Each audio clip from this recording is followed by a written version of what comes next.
কিছু মা বাবা জাহান্নামের মেহমান হবে। জোরে বলেন নাউজুবিল্লাহ। সেটা কেমন হবে একটু খেয়াল করুন বন্ধুরা আমার। ওয়া ইন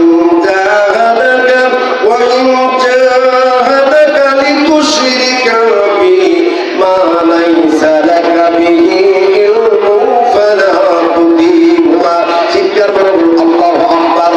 আমার আল্লাহ পাক বলেন ওয়া ইন জাহাদাকা, যদি তোমার মা বাবা উভয়ে যদি লিতুশরিকা বি, শিরক করার জন্য যদি বলে, কুফর করার জন্য যদি বলে, মা বাবা যদি বলে বাবু বেটা আমার বেটি কোরআন শরীফ পড়ো না, মাদ্রাসায় পড়ো না, মসজিদে যাও না, রোজা থাকো না, টাকা পয়সা দান করো না, এ আমার বেটা এ আমার বেটি যাও যাও যাও ওই শিরক কাজটা করো, ওই পূজাটা করো, ওই শিরকটা করো, এইভাবে যদি কোনো মা বাবা যদি সন্তানকে পূজা করার জন্য বলে, শিরক করার জন্য বলে, কুফর করার জন্য বলে, আল্লাহর সাথে শরীক করার জন্য বলে, আবার ইসলামের হুকুমের কথা থেকে যদি বাধা দান করে, আগামীদের দিন থেকে যদি বাধা দান করে, আমার আল্লাহ পাক বলেন দুনিয়ার জমিনে ওই মা বাবা হলো জাহান্নামী।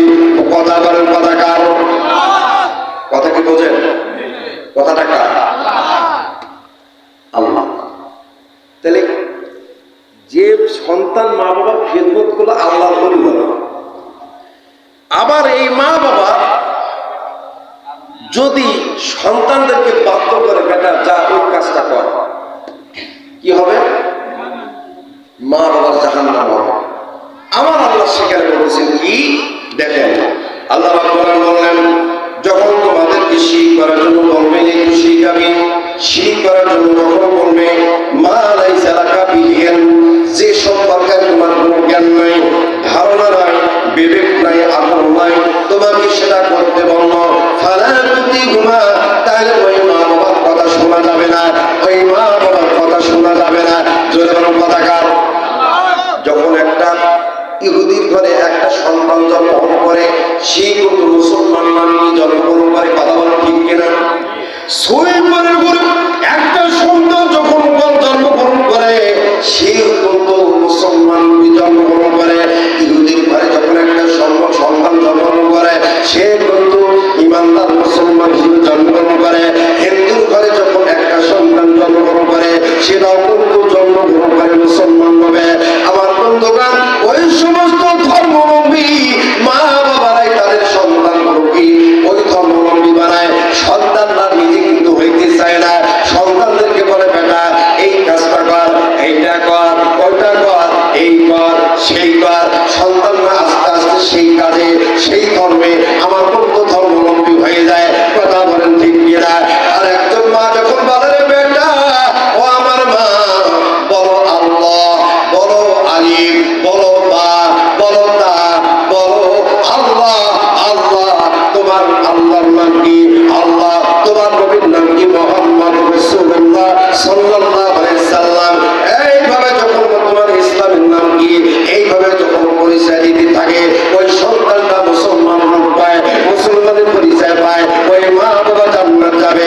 আমার বন্ধুগণ, কিছুদিন আগে মাহে রমজানে গেল, সন্তানকে বলছি বেটা তোমার রোজা থাকা দরকার নাই, বেটি তোমার রোজা থাকার দরকার নাই, শুকাই যাবা, রক্ত তোমার ভয় হবে, শুকিয়ে যাবা, দরকার নাই, দরকার নাই। এইভাবে রোজা থেকে বিরত রাখছে, কোরআন থেকে বিরত রাখছে।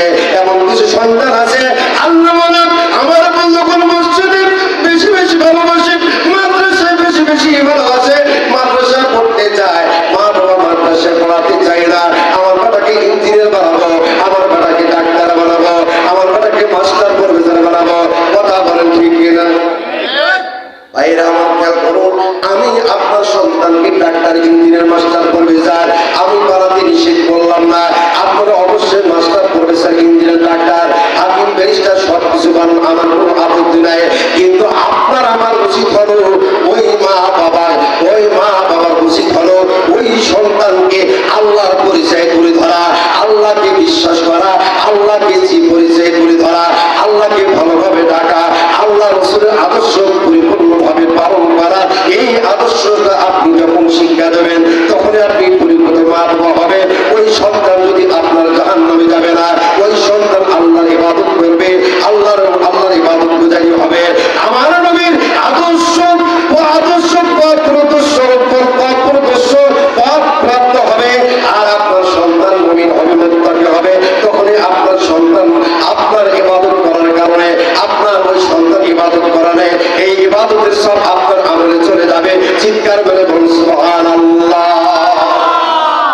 কথা কি বুঝেন?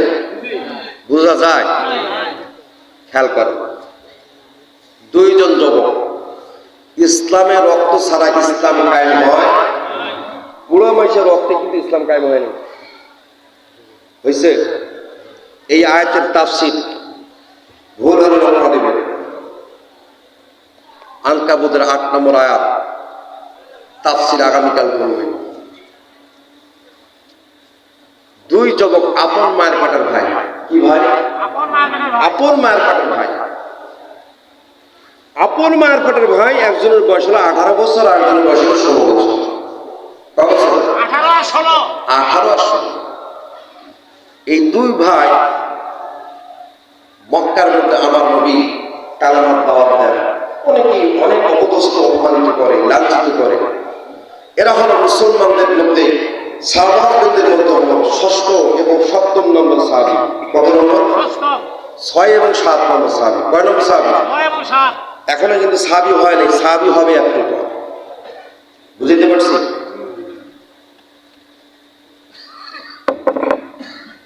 কিছু যুবক মানুষ উঠতেছে, এদের হেড অফিস এত তাড়াতাড়ি গরম হয়ে গেল। খেয়াল কর, আল্লাহর নবীকে যখন গাল বন্ধ করে এই আপন দুই ভাই মক্কার মধ্যে পরামর্শ করতেছে, বলতেছে ভাই, এই লোকটাকে পাগল বলেন, এই লোকটাকে জাদুকর বলেন, এই লোকটাকে অনেকেই গাল বন্ধ করে।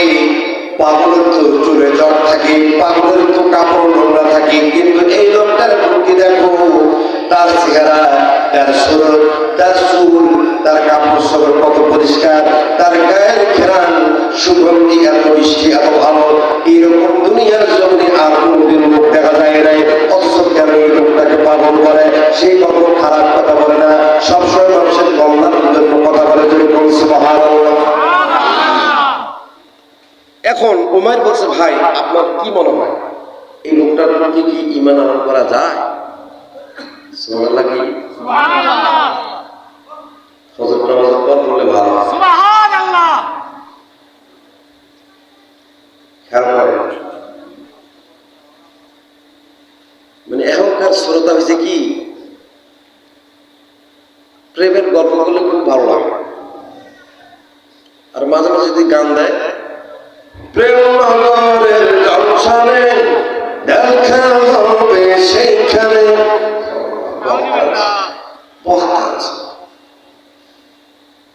কোরআনের তাফসীর বুঝে ভালো লাগে না? আসলে কি ভালো লাগে না? বাবাজি মন খারাপ নাকি আপনার? কি সুন্দর চেহারা, মাশাআল্লাহ। দানা বামে দুইটাই একই পারি। আলহামদুলিল্লাহ। আমার মুরব্বী তো আরো চাঙ্গা।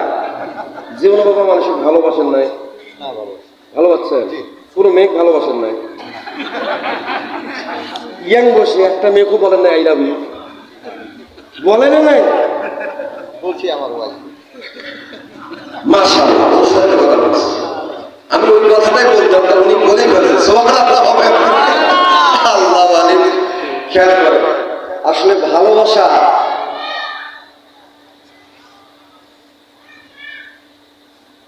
এই দুই যুবক ভালোবেসে ফেলছে কারে? আমাদের নবী। কারে ভালোবাসছে?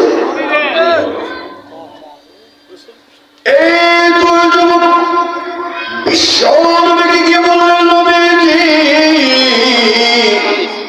আমি আপনার কাছে এসেছি, আপনার প্রতি যদি ঈমান করি, আল্লাহর প্রতি যদি ঈমান করি, ঈমান করার পর আমরা এর পুরস্কারে যা যা কি পাবো দয়া করে বলবেন কি? জোরে বলুন সুবহানাল্লাহ। আমার নবী বলল যে তোমরা যদি আমার প্রতি ঈমান করো, আল্লাহ পাক তোমাদেরকে দুনিয়ার জমিনে জান্নাতে ছাড়ে দিবে। কি দিবে? জান্নাতে। আর যদি ইসলাম ধর্ম গ্রহণ করার পরে যদি আমাদের মৃত্যু হয়, তাহলে এর জন্য কি পাবো? মৃত্যুর পরও তোমরা শহীদের মর্যাদা পেয়ে বিদায় হিসেবে জান্নাতে পৌঁছবা। দুই যুবক বললেন, নবীজি আর দেরি নয়, দয়া করে পরে আদান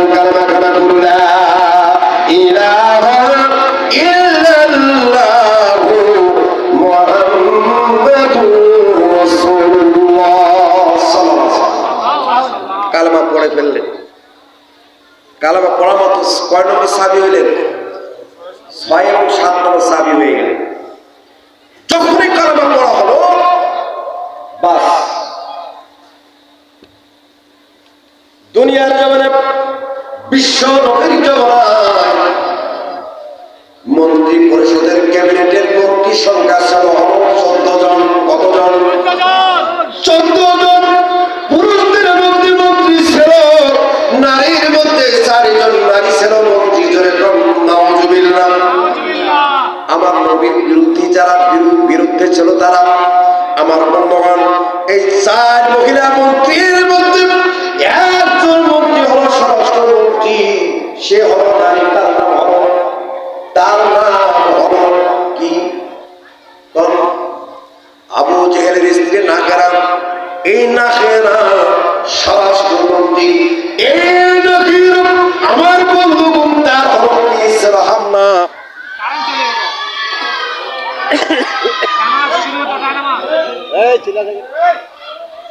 জেনারেটর চালু করুন, জেনারেটর।